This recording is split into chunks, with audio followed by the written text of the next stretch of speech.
Bonjour, moi et mon équipe aujourd'hui, on va vous parler du thème sans traces, fait que comment faire une randonnée sans laisser de traces. Dans le fond, il y a la règle des 5 R qui est vraiment important pour ça. Dans le fond, c'est refuser, réduire, réutiliser, recycler et retourner à la terre. Fait qu'il faut se fier à ça. Puis aussi, il y a 7 principes de base qu'il faut penser avant pour faire une randonnée sans traces. Fait que dans le fond, la première, c'est préparer et prévoir. Dans le fond, c'est vraiment important de planifier d'avance sa randonnée et de se renseigner aussi à l'endroit où c'est qu'on va pour savoir c'est quoi les règles, c'est quoi les sentiers, c'est quoi les emplacements de camping. Il faut aussi prévoir un équipement qui est adapté à la météo, ce qui veut dire que pour pas en apporter trop ou en amener moins. Puis aussi, il faut éviter de se promener en gros groupe pour abîmer la faune et la flore. Le deuxième principe, c'est utiliser des surfaces durables, ce qui veut dire qu'il faut se déplacer dans les sentiers balisés, puis aussi camper aux endroits qui sont déterminés à cet effet-là.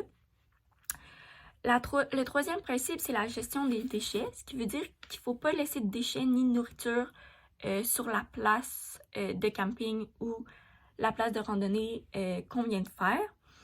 Il est important aussi d'utiliser des bouteilles d'eau réutilisables, ce qui fait en sorte qu'il y a moins de déchets qui est laissé derrière. Au niveau de l'hygiène, dans le fond, il est important d'utiliser des savons biodégradables pour pas contaminer les eaux ou les rivières qui sont autour. Pour les trous sanitaires, il faut faire un trou à plus de 70 mètres d'une source d'eau pour pas ça non plus les contaminer.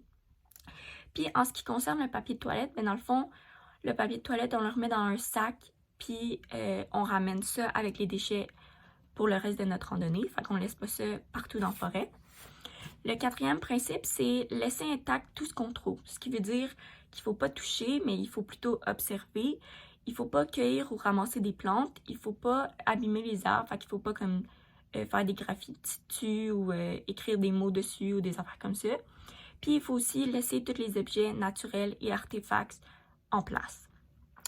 Le cinquième principe, c'est minimiser l'impact du feu. Ce qui veut dire, premièrement, on privilège l'utilisation du réchaud plutôt que du feu. Il faut vraiment s'assurer de bien éteindre le feu avant de partir pour pas que ça fasse des accidents. Il faut aussi s'informer si l'endroit auquel on a fait notre feu est correct pour les règles de l'endroit où c'est qu'on est. Il ne faut pas arracher des branches, des arbres qui nous entourent. Puis, il ne faut jamais laisser le feu sans surveillance pour pas que des accidents arrivent. Puis aussi, il ne faut pas brûler nos déchets et le plastique dedans. Le sixième principe, c'est le respect de la vie sauvage, ce qui veut dire qu'il ne faut pas déranger les animaux, puis il ne faut pas les nourrir non plus. On n'a pas le droit de lancer des roches dessus ou les appeler pour qu'ils viennent nous voir. Il faut vraiment les laisser tranquilles. Puis si aussi on trouve un animal mort, il faut aviser un garde forestier. Puis en ce qui concerne la nourriture, il ne faut pas entreposer la nourriture à un endroit accessible pour les animaux, ce qui veut dire qu'il faut bien l'arranger pour pas qu'ils la prennent. Puis finalement, la septième étape, c'est respecter les autres usagers, ce qui veut dire avoir de la courtoisie en montagne. Par exemple, céder le passage quand il y a d'autres personnes ou les aider quand ils ont besoin d'aide. Merci!